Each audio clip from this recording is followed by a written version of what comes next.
디모데후서 1장 3절에서 5절.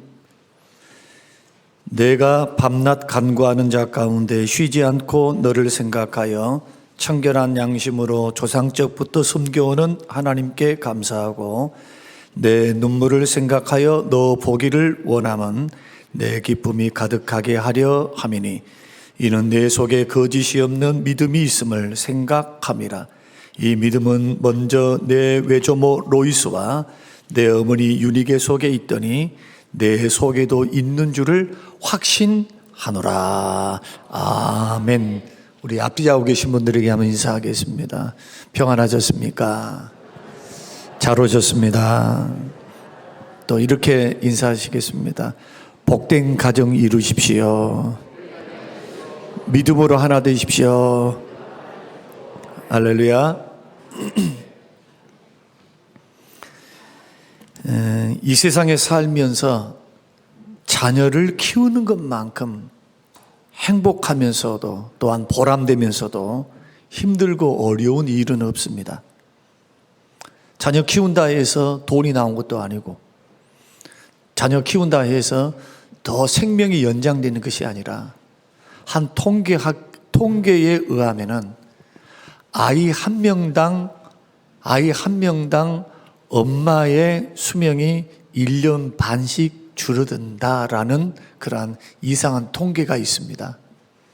4명을 낳으셨으면 여러분 6년 줄어들으셨습니다. 축하합니다. 그만큼 자식을 낳고 기르는 것은 어렵습니다. 나를 쏙 빼닮은 존재가 애교도 부리고 웃기도 해주니까 사랑스럽고 행복하지만 키우는 과정은 너무너무 심란해요. 저도 27, 1월 8일 날 결혼해서 10월 28일에 우리 첫째 딸이 태어났는데, 그 딸이 태어나서 저는 너무 힘들었어요. 정말로 힘들었어요. 밤새도록 울어제껴요. 새벽 예배 나가야 되는데 운전도 해야 되고 우는데 도대체 얘를 어떻게 하면 좀 울지 못하게 할까. 그래서 쪽쪽이 있죠. 쪽쪽이 울라고 하면 쪽쪽이 입에다 탁 넣어요. 그만 울어, 그만 울어. 뭐 얼마나 이뻐서 쪽쪽이를 주겠습니까? 너 그만 잠 좀 자라. 근데 잡니까? 안 자요. 많은 수고와 많은 돈이 들고 고생이 뒤따르는 일이 자식을 낳아서 키우는 일입니다. 조금 자라면 어떻게 됩니까? 아니, 조금 자랐다고 한 5살, 6살, 7살 되면요, 자기 주장을 해요. 고집을 피웁니다. 땡깡 부려요. 그리고 자기 마음에 안 들고 뭔가 안 사주면 생떼를 쓰면서 넘어져버려. 대자로 넘어져갖고 막 팔다리를 울고 불고 야단 법석을 하면 그 맨정신으로 아이 키우겠습니까? 경고했다, 2번이다, 3번이다 이런 말이 안 나와요. 한번 한 놈, 2놈, 3놈 낳아서 한번 키워보세요. 그러면 참 좋은 말이 안 나와요. 막 짜증도 나고 힘이 들고. 이게 부모들이 어른이 되어가고 자녀를 키우는 과정이 아니겠습니까? 그런데요, 어떨 때는 뭐 하려고 내가 낳았는가 생각이 들면서도 또 이놈들이 웃으면서 아빠 하고 엄마 하고 품으로 다 달려오잖아요. 그러면 또 부모는 속아요. 어떻게 속습니까? 모든 힘듦이 사라져요. 그 순간 하나님께서 또 좋은 호르몬을 이렇게 샘솟게 하셔가지고 또 자식 키우는 맛이 바로 거기에서 용기를 얻고 힘을 얻고 그렇게 사랑스러움 때문에 자녀를 키우게 됩니다. 또 그러다가 사춘기가 되었어요. 어떻습니까? 사춘기 때 이 아들이고 딸이고 사춘기 잘못 걸려놓으면 천하의 왼수도 그런 왼수가 없어요. 말 듣습니까? 이제 엄마를 이겨먹습니다. 덩치는 엄마보다 컸어. 그러니까 엄마가 잔소리하면 때를 딱 하면 팔을 딱 들라는 순간 벌써 팔을 막 잡아버려. 엄마 어깨를 딱 잡아요.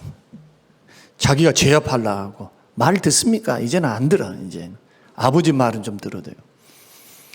딸은 조금 봐줄 만합니다. 그러나 아들들이 사춘기에 잘못된 길로 걸어가면 부모에게 너무너무 큰 상처예요.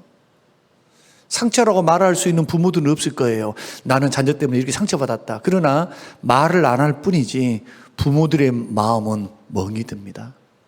누구에게 부끄러워서 말도 못해. 누구에게 말해? 누구에게? 이거 부모의 심정입니다. 어른들 말 틀린 거 하나도 없어요. 야야, 꼭 네가 시집가고 장가가서 꼭 네 같은 딸하고 네 같은 아들 낳아. 더도 말고 덜도 말고 네 같은 놈 나갖고 한번 키워봐. 그러면 너는 엄마 아빠 마음을 이해할 거야. 정답. 예. 그러므로 이런 자녀들을 우리가 어떻게 세워야 하는가, 어떻게 바르고 아름답게 성장시켜야 하는가, 여기에는 남다른 부모의 노력이 필요합니다. 어리석은 부모님들은 돈 주고 못 주고 이것 주고 학교 보내고 이러면은 저절로 크는 줄 알아요. 여러분, 절대로 저절로 되는 것 없습니다. 부모로부터 영향을 받으면서 인격이 형성이 되는 거예요. 부모로부터 이 모양 저 모양 부정적이든 긍정적이든 성격이든 성품이든 분위기든 모든 것을 물려받게 돼요. 물려받게 돼. 그걸 보고 배우는 거예요. 보고. 물론 유전학적으로 보면은 DNA를 통해서 부모의 형질이 그대로 전달되는 경향이 있지만 모두가 다 그러진 않아요. 내 뱃속에서 태어났어도 성격이 달라요. 이러한 하나님의 그 창조의 비밀을, 또 생명의 비밀을 가만히 보면 분명한 거 한 가지 있습니다. 자녀들은 부모를 보고 배운다. 부모를 통해서 영향을 받는다는 겁니다.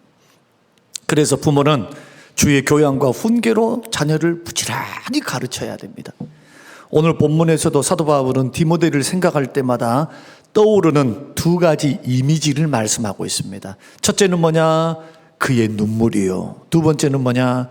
경건한 가정적 배경에서 형성된 거짓 없는 믿음입니다. 디모데에게는 눈물이 있었어요. 눈물. 그리고 디모데에게는 거짓이 없는 믿음이 있었어요.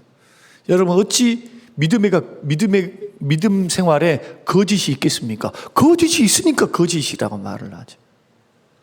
사도 바울이 가만히 디모데를 들여다보니까, 영적으로 분별해 보니까 그에게는 습기가 있습니다. 눈물이 있습니다. 여러분, 우리 특별 새벽 기도를 통해서 제가 여러분들에게 도전했습니다. 예수 믿는 믿음의 사람들 마음과 심령 속에는 습기가 있어야 된다고. 눈물이 있어야 돼요. 눈물이. 그 눈물은 하나님을 사모하는 눈물, 불쌍한 사람을 보면은 가슴 아픈 눈물, 동정하는 눈물, 그리고 병들어 있는, 힘들어 있는 형제들을 바라보면서 저 일은 나와는 상관이 없어가 아니고 그 일을 나의 일로 삼을 수 있는 영적인 민감성. 사도 바울이 자기가 개척했던 교회, 세워놨던 교회 누구에게 물려줍니까? 누구에게 치리하고 돌보라고 말씀합니까? 디모데입니다. 디도와 디모데. 근데 디모데는 상당히 정적이에요. 그리고 이 마음이, 감성도 굉장히 풍부합니다. 사람들 마음을 따뜻하게 해요. 따뜻하게. 디도가 목회했던 곳이 그레데라고 하는 섬입니다. 크리타 섬. 근데 여기는 굉장히 산적이 아니지, 해적들이 많아요. 해적들. 그 사람들이, 바닷가 사람들이 굉장히 억세요. 그 디도는 굉장히 칼입니다. 불같은 성격을 소유한 자입니다. 그런데도 디도를 가리켜서 사도 바울은 내 아들이다, 영적 아들이다, 그렇게 말을 하면서 크리타 섬에 있는 교회를 그에게 맡깁니다. 그는 유능하게 능력 있게 교회의 문제를 해결합니다. 성격은 다 달라도 두 가지 양면성이 있지만, 그러나 한 가지 분명한 것이 있어요. 예수 믿고 구원받은 사람들이 믿음의 길을 걸어갈 때 영적으로 여러분 회복되기를 원하고 영적인 은혜가 충만하기를 원하면 여러분 마음속에 눈물이 회복되시기를 주의 이름으로 축원합니다. 사람도요, 너무 사랑하면 눈물이 나요. 너무 좋으면 눈물이 난다니까. 너무 감사해도 눈물이 나. 감사하면 날마다 기뻐합니까? 기쁨만 있는 것이 아니고 감사와 감격에 눈물이 나는 거예요. 마찬가지로 주님 말씀하신 것처럼 이 디모데를 바라보면 특히 이 눈물, 또 풍부한 영성, 거기에다가 거짓 없는 믿음. 아니, 목사가 믿음이 가짜가 되면 어떻게 되겠어요? 여기서는 이렇고 저기서는 저렇고 이중 플레이 하면 어떻게 목회를 하며 하나님의 백성들을 다스리고 인도하는 일들을 할 수 있겠습니까? 그런데 오늘 본문의 말씀 보면은 이 디모데후서는 사도 바울이 마지막 순교를 앞두고, 순교, 네로 황제에게 붙잡혀가지고 이제 죽음을 앞두고 쓴 마지막 최후의 서신 아닙니까? 그러니까 디모데를 어릴 때부터 디모데를 봤고 20년 30년 겪어오면서 이 디모데의 신앙 인격이 도대체 어떠한가, 이것을, 그 이미지를 오늘 말씀을 통해서 지금 우리에게 가르쳐주고 있는 겁니다. 그런데 더 놀라운 것은 뭐냐, 그 믿음, 그런 영성, 뜨거운 긍휼, 뜨거운 눈물, 하나님을 사랑하는 것, 이웃을 사랑하는 것, 형제의 아픔을 같이 느끼는 그 동정과 그 긍휼의 마음은 누구에게로부터 배웠을까요? 오늘 본문의 말씀 보면은 5절에 외할머니 로이스와 그 어머니 유니게로부터, 그 할머니를 보니까, 그 엄마를 보니까, 야 디모데야, 너에게 있는 이 긍휼의 마음, 이 눈물, 그리고 또한 거짓 없는 믿음, 이거 너 혼자 생성된 것이 아니고 너의 할머니와 너의 어머니 속에 있었던 영성이야. 여러분, 이것을 우리에게 시사하는 바는 굉장히 크죠. 이 디모데가 어려서부터 할머니와 어머니의 영성을 보고 자란 거예요. 그런 의미에서 오늘 저는 자녀들을 건강하게 주님의 사람으로 키우기 위해서 부모가 해야 할 4가지. 여기에서 목사님, 저는 이미 자녀들이 다 커버렸습니다. 이제 결혼해서 다 시집 장가 갔습니다. 그러면 2가지를 제안하겠습니다. 하나는 뭐냐, 여러분들이 그 자녀들에게 할 수만 있으면 오늘 2가지를 말씀드리고 다음 주 2가지를 말씀드릴 텐데, 이 말씀을 링크를 달아서 한번 보내주세요. 야, 우리 목사님이 그러는데 자녀들 이렇게 키우면은 정말 복되단다, 건강하게 자라간단다, 한번 너 이것을 참고해서 한번 해봐라. 또 하나는, 여러분, 자식은 80이 돼도 100살 노모의 눈에는 자식입니다. 아무리 자식이 나이가 많아도 엄마가 볼 때는 애기요. 그래서 여러분들이 자녀들, 실패한 자녀들도 있을 것이고 잘 사는 자녀들도 있을 것이고 못 사는 자녀들도 있을 것이고 지금 시험 중에 있는 자녀들도 있을 것이고, 여러분 그러지 않겠습니까? 여러분의 삶의 정황 속에서 여러 가지 환경에 놓여 있는 자녀들이 있을 겁니다. 그 자녀들을 대할 때마다 뭐 일주일에 한 번 보든지 뭐 1년에 2-3번 보든지 상관없이 여러분들이 이런 것을 통해서 선한 영향력을 끼쳐서 그 자녀들로 하여금 어머니의 기도가 생각나서, 어머니의 가르침이 생각나서, 어머니의 믿음, 아버지의 가르침, 아버지의 본이 생각나서 축복도 받고 어려움도 이기고 믿음으로 승리할 수 있는 여러분 자녀들이 될 수 있도록 그렇게 도전하시는 우리 모든 가족, 우리 식구들이 되시기를 주님의 이름으로 축원합니다. 그럼 복된 자녀로 세우기 위한 첫 번째 방법은 뭐냐면, 첫째로 건강한 자아상을 확립시켜 줘야 합니다. 자녀들이 정신적으로, 인격적으로 자존감이 좀 있어야 돼요. 좀 당당해야 돼. 사람들을 바라볼 때 좀 당당해야 돼요. 당당. 움츠러드는 것이 아니고 자녀들이 어느 곳을 가든지 좀 뭐랄까, 좀 속된 말로 배짱이 좀 있어야 돼요. 긍정적인 마인드를 좀 가져야 돼요. 다른 사람 눈치 보지 말고, 다른 사람이 어떻든 나를 평가한 것이 그게 뭐 얼마나 대수라고요. 내 마음 중심에서부터 형성되어 있는 자존감, 그것은 누구를 통해서 배우게 되느냐? 어렸을 때 부모를 통해서 형성이 되는 거예요. 자, 성격이 우울합니다. 성격이 다혈질입니다. 성격이 담즙질입니다. 성격이 아니면은 굉장히 활발한 사람입니다. 그것과는 상관없이 그런 영향은 분명히 있어요. 그러나 그러한 영향과는 상관없이 긍정적인 마인드를 가지고 살게 되면 자녀들은 세상을 살아갈 때 굉장히 사회 관계를 잘 맺어갑니다. 관계를. 여러분 아무리 똑똑하고 잘나도요, 관계를 맺지 못하면 협업을 할 수가 없어요. 그 사회에 살 수가 없는 거예요. 외톨이가 될 수밖에 없겠죠. 그러니까 성공은 고사하고 외로울 수밖에 없다.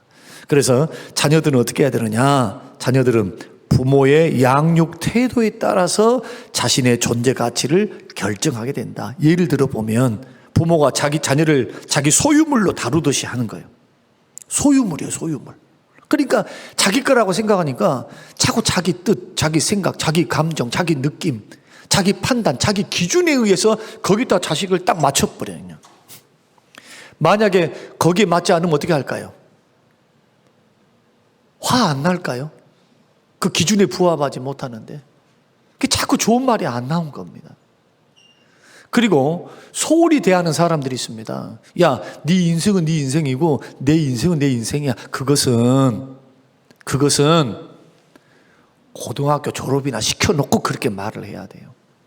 그 전에는 내 품 안에 있을 때는 아이들은 부모의 정서를 따라서 부모가 나를 어떻게 대우하는가, 사랑의 존재로 사랑을 듬뿍 줘서 듬뿍을 받고 자라는가, 아니면 부모가 자기를 인정하고 지지해줘서 좀 힘들고 어렵지만은 지지해주는 부모가 있으면은 이 아이들은 벌써 인격이 형성되면서요, 자존감이 세워지면서 어디를 가든지 당당해요.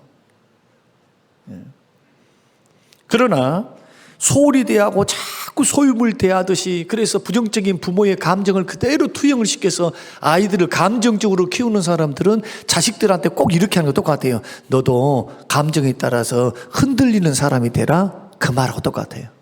여러분, 아이들이 마음의 안정감을 가지고 진득하게 어떤 일들을 맞닥뜨렸을 때, 세상을 향하여, 사람과의 관계를 향하여 정말 감정적으로도 인격적으로도 성숙하게 세워지는 건강한 인격이 되면 얼마나 좋겠습니까? 그렇지 않습니까? 요즘 일어나고 있는 많은 자살들, 청소년들 자살 가운데 많은 부분은요, 또래 아이들의 문제 때문이에요. 그런데 또래 아이들 사이에서 괴롭힘도 문제지만 괴롭힘 받을 수밖에 없는 이유도 있어요. 그 아이들의 사회성, 그 아이들의 성격, 내지는 그 아이들의 그러한 자존감, 이런 부분들을 부모가 그 아이들을 어떻게 대하느냐에 따라서 보이지 않는 가운데 형성이 된다니까요. 이것은 다 학자들이 하는 말이에요. 반면에 자녀를 하나님의 선물로 알고 귀하게 여기고 존중하는 부모들이 있어요. 하나님이 주신 선물이야. 내 것이기 이전에 하나님이 나에게 맡겨주신 선물이다, 선물. 그래서 귀중히 다룹니다. 여러분, 왜 자녀들을 귀중히 다뤄야 되느냐? 정말로 깨지기 쉬워요. 상처받기 쉽고요. 부모로부터 받았던 그러한 상처가 오래 남습니다. 여러분들은 대수롭지 않게 했던 이것이 자식들에게는요, 너무나 큰 상처로 다가올 수가 있어요. 초등학교 4학년 아이가 글짓기를 했습니다. 이런 글을 썼습니다. 우리 집에서 나는 천덕꾸러기예요. 공부도 못하는 바보예요. 학교에 와도 친구들이 나를 못난이 취급을 해요. 정말 죽고 싶어요. 만약에 여러분 자녀의 담임 선생님이 이런 글짓기의 내용을 여러분들에게 전달해 줬다 생각해 보세요. 여러분 심정이 어떻겠습니까? 얼마나 가슴 아프겠어요. 그래서 너 왜 이러니? 너 왜 이러니? 뭐가 문제니? 이것 이전에 아이들에게 우리가 어려서부터 주의 교양과 훈계로 가르쳐야 되거든요. 여러분, 주의 교양과 훈계로, 주의 말씀으로 자녀들을 가르칠 때에 주의 방법을 따라서 주님이 주시는 귀한 선물로 존귀한 존재로 기도함으로 여러분 세워나가야 될 줄로 믿습니다. 그것을 자꾸 심어주고 보여주고, 그렇게 할 때 자녀들은 이런 못난 생각을 하지 않습니다. 누가 이 학생을 이렇게 만들었을까요? 그 부모 아닙니까? 그 부모. 일전에 어떤 아버지가 중학교 다니는 아들에게 하도 밖에 나가서 속을 썩이고 그러니까 그 아버지가 얼마나 힘들었겠어요. 여러분, 연단 중에서요, 여러분이 당하는 연단 중에서 가장 큰 연단은 사별입니다. 사랑하는 사람이 먼저 죽는 거예요. 이것은 고통, 스트레스 지수가 80이 넘는다 그래요. 그리고 여러분 연단 중에서, 하나님이 하시는 연단 중에서 가장 큰 연단이 뭐냐? 자식 연단입니다. 자식 연단은 해볼 재간이 없어요. 자식 연단 받은 사람들 속은 까맣게 멍들어 갑니다. 그만큼 힘들고 어려운 겁니다. 그러니까 이 아버지의 심정이 우리는 이해가 되는 겁니다. 그러니까 하도 그러니까 니 나가서 죽어버려. 너 집 나오지 마. 니 들어오지 마. 저도 비슷한 경험이 있습니다. 우리 아들이 순둥이잖아요. 우리 아들이 순둥이인데 어떨 때는 그때 사춘기 때였는 것 같아요. 자꾸 말도 좀 잘 안 듣는 것 같고, 내 기준에 볼 때 굉장히 섬세하고 섬세한 아이입니다. 우리 아들이 지금 방송실에 있는데 착해요. 그런데 제가 지금 생각해 보면은 실수를 하나 했어요. 지금 생각해 보면 어떤 실수를 했느냐? 웃으면서 그 말을 했지만 아마 잊어버렸을 줄로 알지만은 저는 남아 있으니까 제가 이 자리를 빌어서 이야기를 할게요. 또 내 마음에 안 드니까. 그때가 아마 중학생 때나 그랬던 것 같아요. 제가 뭐라고 말을 했냐면, 야, 네 입고 있는 것 다 내가 줬잖아. 네 돈으로 한 것 하나도 없지. 아빠가 네 먹이고 입히고 다 했어. 다 벗고 나가.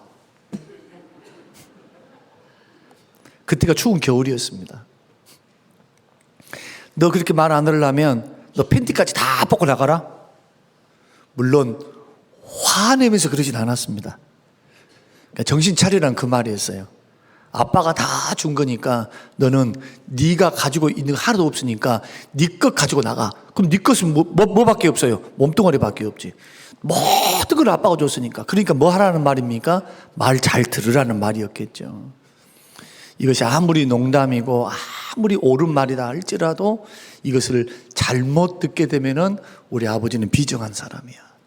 아버지는 나를 사랑하지 않는 것 같아. 나는 다리 밑에서 주워온 자식인 것 같아. 그 다리가 아닌데 그 다리인 줄 알고 있었던 우리 그때. 그래서 우리는 그 말을 듣고 어떻게 합니까? 어렸을 때 막 웁니다. 슬퍼서. 저도 그런 경험이 있어요. 다리 밑에, 어쨌든 나는 다리 밑에 주웠대. 거지들이 사는 다리 밑. 저는 지금도 그 기억이 있어요. 한번. 그래서 막 서럽게 울었던 기억이 있습니다. 그러니까 철이 들고 나서야 우리가 그때서야 알죠. 그 다리가 아니라는 거. 그때서는 이제 안도의 한숨을 쉬죠. 나는 우리 엄마가 낳았구나, 이렇게. 여러분, 조그만 어린 아이들도 그냥 부모들이 말하기가 껄끄러워서 말했던 이러한 것조차도 뭡니까? 때로는 잘못 이해가 되면 상처가 될 수가 있어요. 오인숙 씨가 썼던 너의 자녀를 위해서 울라라는 책에 나오는 내용인데, 그분이 초등학교 선생님이었습니다. 그러니까 초등학교 1학년 담임을 했을 때 쉬는 시간마다 이렇게 묻는 아이가 있었다고 합니다. 선생님, 나 나쁜 아이지요? 선생님이 대답했어요. 아니야. 보기는 오늘 청소도 잘 하던걸? 선생님, 나 나쁜 아이지요? 아니, 좋은 아이지. 하나님이 귀하다고 하신 정말 복덩이 귀한 아이야. 선생님, 나 나쁜 아이 맞지요? 아니, 아주 사랑스러운 아이야. 우리 엄마가 그러는데 나는 말도 안 듣는 나쁜 아이라던데요? 아니야. 너는 선생님 말씀도 잘 듣잖아. 여러분, 이 아이가 부모로부터 부정적인 말을 들었던 횟수만큼 뭘 받기를 원하느냐 하면은 긍정적인 인정과 지원을 받기를 원해요. 여러분, 여러분의 자녀들에게 자꾸 못났다, 미련하다, 너는 그것도 못하냐, 너는 뭐 취직도 못하고 결혼도 못하고 막 이런 말을 계속해서 여러분들이 하게 되면, 반복해서 하게 되면 한두 번이라도 딱 끝마쳐야지. 자녀들의 마음에는요, 나는 못나니, 나는 루저야, 내 인생은 끝났어. 아니, 아직도 40년, 50년, 60년이 남아있는 인생, 그 인생에 하나님께서 그의 자녀들을 어떻게 축복하시고 어떻게 인도하실까를 어떻게 알아요? 그런데 싹부터 자르는 것이 바로 부모들의 태도라 이거예요. 태도. 마찬가지로 오늘 자녀들을 대할 때 정말 귀한 존재로, 존귀한 존재로 존귀한 존재로 세워나가면 이 말도 긍정적일 거라는 거예요. 부정적이지 않고. 부모로부터 부정적인 말을 듣게 된 자녀들은 하나같이 자신을 보잘것없는 존재로 생각하니까 몸도 마음도 함부로 굴려요. 몸도 마음도. 여러분, 가정에서 따뜻한 사랑을 받고 자라는 자녀들이 청소년기가 되고 그랬을 때 이성적인 문제에 있어서도요, 이기고 승리합니다. 함부로 안 한다고. 함부로. 부모의 따뜻한 사랑과 지원을 받았기 때문에 꼭 그 남자 결혼하기 전에 뭐 어쩌고 저쩌고 이래 안 한다. 안 해. 하나님의 말씀의 원리를 따라서 소중한 것을 지켜줄 줄도 알고. 이런 게 다 어디서 생깁니까? 사실은 그 사람 자신의 능력이만 있는 것이 아니고 부모가 그렇게 살아오는 모습을 통해서 자녀들은 영향과 교육을 받는다. 그러므로 여러분, 자식의 문제의 절반 이상은 부모 문제입니다. 이것을 놓고 기도하셔야 돼요. 여러분, 지금도 안 늦었습니다. 우리는 평생 배워나가야 돼요. 믿습니까? 그 자녀들을 향해서도 너무 결론 짓지 말라 이거요. 지금 곁길로 갔다고, 지금 부족하다고, 지금 다음 주 설교까지 들어보시면 아시겠지만은 여러분, 하나님이 우리를 대하신 모습을 보고 자식들을 대해야 돼요. 하나님이 여러분들을 어떻게 대하십니까? 지금도 실수하시잖아요. 실수 안 합니까? 지금도 죄 짓고, 지금도 실수하고, 지금도 딴 마음 품고, 지금도 우리는 연약합니다. 그런데 우리 하나님은 어떻게 하십니까? 우리를 대하실 때 오래 참으십니다. 우리를 심하게 인격적인 모독하지 않습니다. 그 하나님은 인격의 하나님이십니다. 자비로우십니다. 은혜로우십니다. 긍휼이 한이 없으십니다.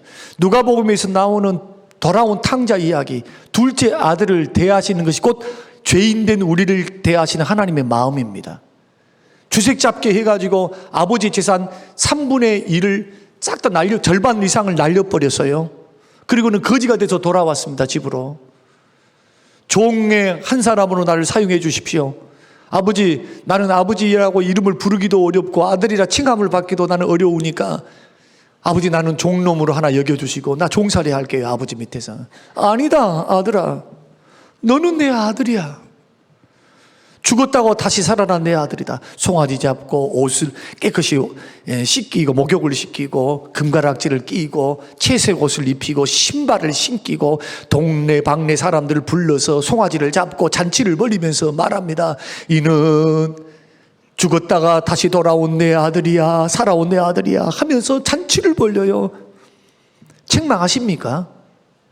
꾸중하십니까? 야, 이놈아, 네 정신 차리라 했지. 내가 이렇게 너를 키웠는데, 이렇게 투자를 했는데 세상에 부모에게 부모 재산, 그 재산 다 허비하고 인생 허비하고 몸과 마음이 완전히 망해갖고 오다니, 너 호적에서 팔 테니까 지금부터 니하고 나하고 연을 끊자. 이제부터 니는 내 자식 아니다. 성공하면 그때 찾아와라. 주님 그렇게 하십니까? 아니면은 마지막까지 끝까지 기다려 주십니까? 자녀 삼으셨으니까 예수 그리스도의 십자가의 보혈을 통해서 죄사함을 주시고 하나님의 자녀 삼으시고 그 언약의 말씀대로, 언약의 신실함대로 자녀 삼아 주셨기 때문에 하나님은 내가 부족하고 연약해도 버리지 않고 끝까지 기다려 주세요. 뭐 하시면서 기다리십니까? 가능성을 믿어주시면서 기다리신 줄로 믿으시길 바랍니다. 섣불리 결론 내지 말라. 자녀를 향해서 아니 좀 직장에 늦게 들어가면 어때요? 좋은 대학에 좀 못 가면 어떻습니까? 조금 돈이 좀 적으면 어때요? 여러분의 체면보다도 자식의 행복이, 체면이 더 중요합니까? 자식의 행복이 더 중요하지. 부모가 건전한 마인드를 갖고 있어야 돼요. 그래야 성경적인 가치관을 갖고 있어야 자녀들을 훌륭하게 키워낼 수 있어요. 이런 아이들은 대기만성할 수 있어요. 여러분, 하나님께서 우리 자녀들 세워주실 줄 안 믿습니까? 저는 믿어요. 아직 제 기도대로 다 안 됐지만 하나님, 우리 딸은 24살에 꼭 시집가게 해주세요. 저 정말 그랬어요. 하나님, 빨리 보내고 싶어요. 빨리. 그래서 빨리 가정을 꾸려서 자식도 빨리 일찍 낳고, 제가 일찍 결혼해 보니까 일찍 낳는 것이 자기 후반부 인생에 좋겠더라니까. 40세 후에 미스가 돼. 유부녀인데 미스야. 왜? 애들 다 나가지고 이제는 어느 정도 뒤치다거리 할 필요가 없어요. 물론 그러지 않는 민곤사님도 계십니다만은 그건 예외고, 자기 관리를 잘하는 예외. 근데 하나님께서 그 응답 안 하시더라고요. 여러분, 자녀들을 향하여 가능성을 믿어주시고 정말 존귀한 존재로 있는 모습 그대로 받아주셔야 돼요. 왜냐하면 하나님이 우리를 있는 모습 그대로 받으셨어. 왜 자식에 대해서는 욕심을 부립니까? 그렇게도 그러려면 자기가 잘하지. 자기가 대통령이 돼야지. 우리 아들은 대통령, 자기는 대통령이 안 돼놓고 뭐 자식한테, 이런 심보를 가지고 기대는 좋지만 그러나 부담감을 안을 그 자식을 생각해 보세요. 오늘 이 말씀이 여러분들이 도전이 됐으면 좋겠습니다. 할렐루야. 예, 자녀들을 귀중히 대하세요. 언제나 이렇게 아들, 딸에게 너는 하나님이 우리 가정에 주시는 선물이야. 선물이야. 복덩이야. 복덩이에요, 복덩이. 두 번째, 마지막으로는 자녀를 축복하는 부모가 되어야 합니다. 자녀를 자꾸 축복해야 돼요.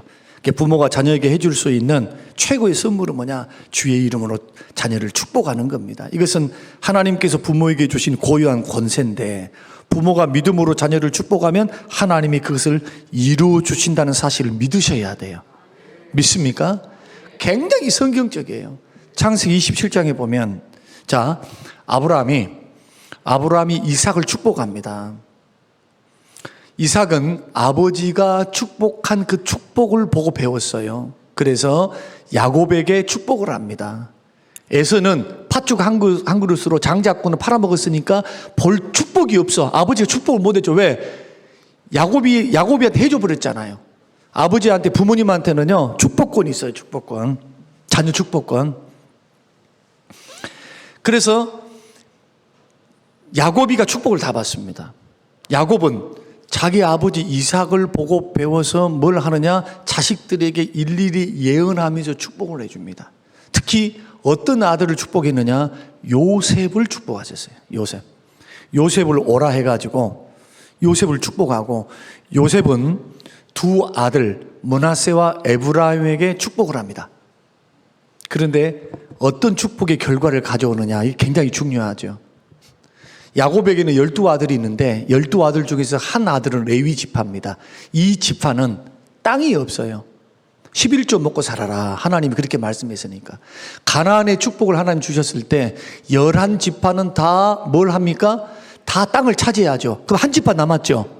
이 한 지파를 하나님은 어떻게 계산을 하셨냐 하면은, 요셉이가 축복을 했던 므낫세와 에브라임이 한 지파가 돼서 두 몫을 주는 거예요. 요셉에게는. 그리고 나머지 야곱의 11아들들에 대해서는 한 몫의 축복만 주는 겁니다. 여러분, 이것이 우연입니까? 우연이 아니죠. 야곱이가 요셉에게 이렇게 축복을 해요.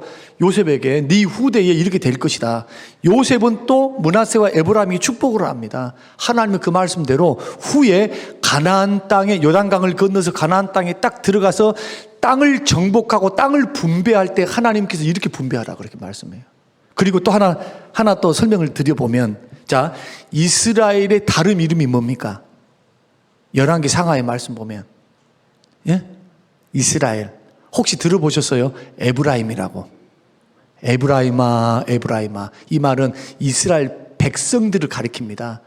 어느 정도면은, 지파가 도대체 어느 정도면은 이스라엘의 별칭이 될 정도까지 섰을까요? 그래서 유다 지파 다음으로 에브라임 지파, 가장 큰 지파. 가장 강력한 지파. 그래서 후대가 강성한 축복을 받아요. 우연입니까? 우연이 아닙니다. 그래서 우리는 자녀들을 어떻게 해야 되느냐? 자녀들을 향하여 축복하셔야 돼요. 자, 지금부터 숙제입니다. 자녀들을 향하여 축복하자면은 이미 다 큰 자식들을 잠자고 있는데 축복할 수 없잖아요. 또 머리에 손 대고 축복해 주면 좋고 조금 묵상해도 좋지만, 어린 아이들이면은 어떻게 해야 되느냐? 가슴에 품고 축복해 주세요.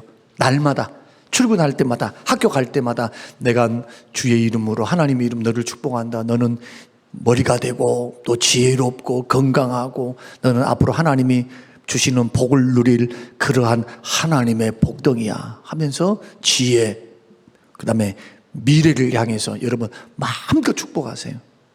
그리고 또 한 가지, 다 큰 자식들은 여러분 집에서 꼭 한번 해보세요. 자고 있는 방을 향하여 두 손 들고 하나님 주의 이름으로 제가 하나님이 나에게 허락하신 선물을 위해서 주님 축복합니다. 지혜 주십시오. 취직자리 주십시오. 믿음의 대장 모되게 해주십시오. 이때는요, 입을 넓게 열어야 돼요. 할렐루야. 그래서요, 축복하는 데 필요한 것이 뭐냐? 믿음입니다. 믿음이에요. 부모가 믿으셔야 돼요. 내 기도를 하나님이 들으시리라. 여러분이 얼마나 능력이 있길래 기도가 응답되겠어요? 여러분에게는 복 줄 수 있는 능력 하나도 없어요. 그 기도를 들으시는, 선포를 들으시는 하나님이 능력이 있으시니까 하나님이 주시리라. 하나님이 때에 주시리라. 반드시 이루시리라. 그 다음에 받는 자녀도 믿음이 있어야 돼요. 믿음으로 수용해야 돼요. 이거 엄마 또 바빠 죽겠는데 엄마 또 저 쇼한다. 쇼해. 엄마 쇼야. 여러분, 자식들이 만약에 저 에서와 같이 망령된 자와 같이 팥죽 한 그릇에 그 아버지의 축복권이 뭡니까 도대체? 기도 받는 거예요. 기도. 야곱은 그냥 기도해 준 거예요. 이삭은 기도. 그런데 백지 수표에다가 하나님은 백지 수표를 주셨고 이삭은 거기에다가 기인만 했어요. 10억, 200억. 그런데 하나님께서 그를 들으시고 때가 되면 거부가 되게 했습니다. 가는 곳마다 농사를 지었는데 그 지방에서 100배나 열매를 얻게 해요. 우연입니까? 아닙니까? 우연이 아니죠. 아브라함의 축복을 받았던 이삭은 100배, 이삭의 축복을 받았던 야곱은 불가능한 과정 속에서 20년 동안 재산이 하나도 없었어요. 근데 하나님께서 거부가 돼서 돌아오게 하시는 놀라운 축복, 이것은 우연이 아니다. 그러므로 오늘 두 가지를 우리 기억하십시다. 정말 복받은 자녀들로 세우기 위해서는 부모의 태도가 긍정적이어야 한다. 귀중한 주의 선물로 대우하시기를 바랍니다. 이제는 우리의 자녀들은 내 것이 아니고 주의 것이요, 주님이 맡기신 선물이요, 존귀한 자인 줄로 믿고 하나님의 자식인 줄로 믿고, 아무리 속상하고 내 기준에 안 맞고 내 뜻에 안 맞고 내 성격에 안 맞고 또 내가 원하는 방향으로 가지 아니한다 할지라도 험담하지 않기, 악담하지 않기. 할렐루야. 힘들겠지만 해보라는 거예요. 그리고 할 수만 있는 대로 축복을 명령하세요. 자꾸 아이들한테 듣게 하세요. 너는 될 놈이다. 너는 될 놈이다. 너는 크게 될 놈이야. 크게 될 놈이야. 또 놈이라고 하면 크게 될 사람이야. 크게 될 인물이야. 이렇게 다 하시는 것, 새가족들이 왔으니까, 오늘 새가족들이 계시니까 여러분들은 다 하시지만 그냥 크게 웃어주면 돼요. 한 가지만 말씀드리고 마치겠습니다. 왜 우리 민족이 이렇게 부강한 나라가 됐는가, 복된 나라가 됐는가 벌써 아시는 분들은 웃습니다. 예. 우리 어렸을 때를 생각해 보세요. 제가 어렸을 때요, 어렸을 때 제가 제일 잘했던 구슬치기, 딱지치기, 자치기, 이거요. 거기에다가 윗마을, 아랫마을, 우리가 아랫마을이고 윗마을이 있었거든요. 윗마을, 아랫마을 학교 갔다 딱 와가지고는 그 뒷산에 딱 모입니다. 그리고는 다 연탄재를 다 가지고 와요. 왜? 한판 붙거든. 그래서 이미 학교에서부터 뭐라고 말을 하냐면 대빵들이 서로 의견을 합니다. 야, 오늘 한판 붙자. 그래, 그러면 몇 시에 모여. 그러면 연탄 가지고 와가지고 10명 해가지고 팀을 짜가지고 연탄 한번 맞아보세요. 얼마나 아픈가. 그래서 연탄 싸움 하면은 어떻게 되겠습니까?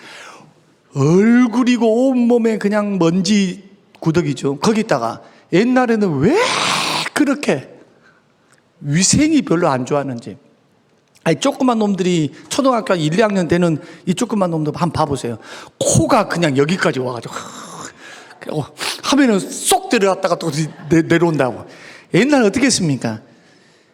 이 코, 이 자치기 하고 무슨 뭐야 구슬치기 하고 하다 보면 정신이 없으니까 아, 이놈들이 코 풀 생각은 안 하고 코를 들이마시고 먹어버려. 여러분 안 그러셨나 보네. 우리는 그렇게 전라도 말로 간푹이 컸어요. 그냥 막 산에서 막 풀어놓고 컸어. 그렇게. 그러면은 이제 저녁 때가 되면은 이제 집으로 돌아가야 돼요. 집에 돌아가면 우리 어머니 하시는 말씀이 그래요. 야야, 털팽이, 조선 털팽이, 볼기짝을 딱 때리면서 하는 말씀 그래요.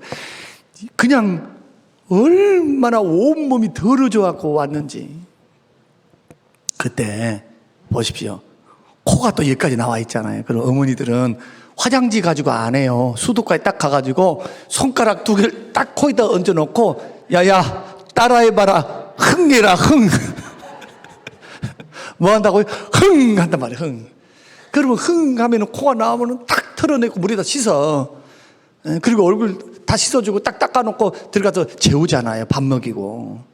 그 우리 민족이 자꾸 엄마들이 지혜로웠어요. 흥이라니까 부강한 나라가 됐다. 누가 그럽디다마는 뭐 믿거나 말거나 에피소드니까요. 한 가지 분명한 것은 있어요.